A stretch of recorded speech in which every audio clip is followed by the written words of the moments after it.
Hey YouTube, Death Scouter here, making another video, and today we are going to be reattaching the side molding or the door guard on this happens to be a Ford F250, but I'm sure other vehicles are just the same.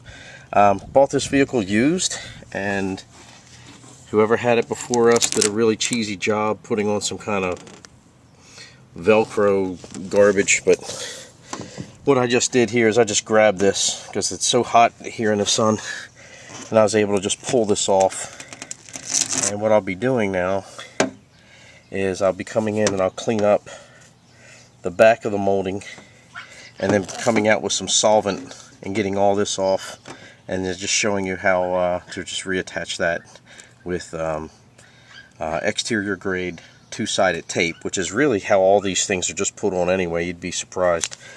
When I get that straight, I'll be probably redoing this piece as well, because we've got a little bubble in here, if you can see that.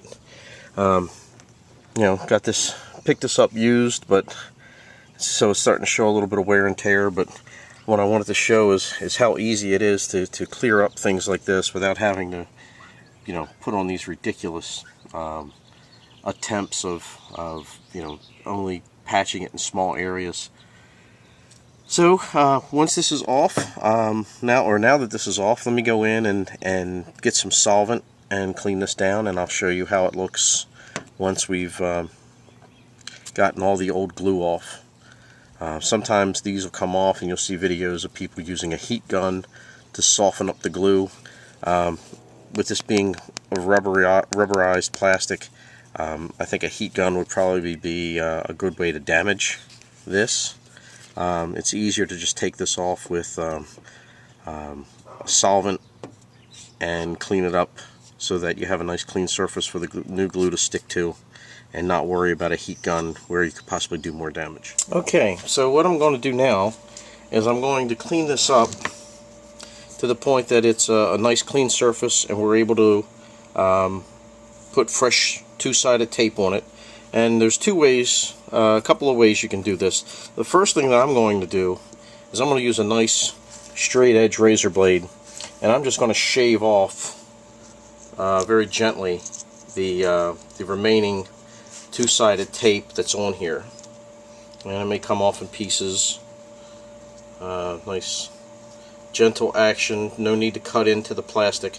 So I'm just going to get that off, and when I get the majority of that mess off, I'm going to use a solvent to come back and clean this off. After bringing it in and starting to work on this thing with some of my more paint-friendly solvents, I decided to just take a chance and see what different things would work better. And I'll tell you, here's what's doing the trick, is brake cleaner. So brake cleaner is, I'm spraying it on where the remaining glue is, and I'm just giving it a second to soak in, and then just take a look at the way the adhesive is coming right up like that. You see that? So this is pretty aggressive cleaner. I'm just coming behind it with the brake cleaner while it's still wet, and I'm just lifting this off. It's coming off just like a paste. And then what I'm doing is putting a towel and using my fingertip within the towel to give me some force here, and I'm rubbing the glue with my fingertip through a towel, and you can see that it's cleaning off the remainder of the glue residue very simply and quickly.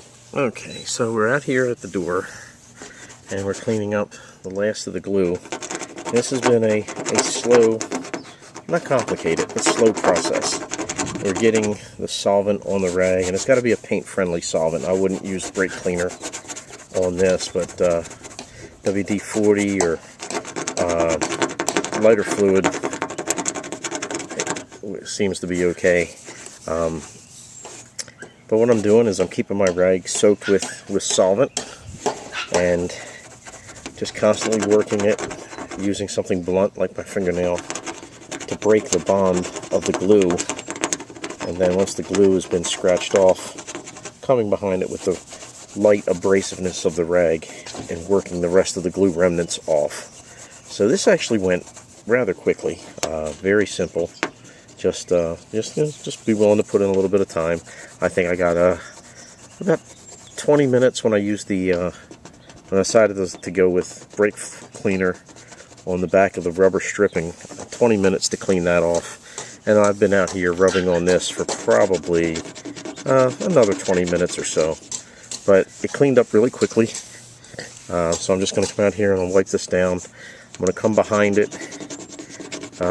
This has got some nice clean solvent on it, but I'm going to come behind it with like some Windex just to get all the remnants, or even a mild detergent like with dishwashing detergent, and just to clean it off, just to make sure the surface is clean.